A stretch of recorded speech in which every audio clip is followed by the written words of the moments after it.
Hello, in this video I'm going to show you how to take your favorite image and have it applied to a photo product that you select.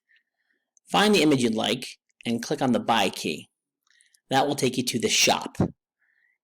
Within the shop, you want to select Photo Gifts, and I'm going to go to the See All tab, where you'll find t-shirts, coasters, mugs, iPhone cases.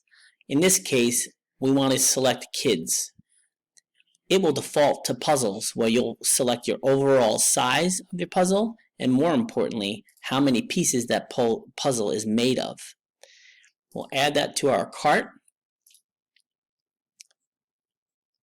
Yep, looks good here. Going to checkout at this point, where you'll enter your shipping address. Looks good.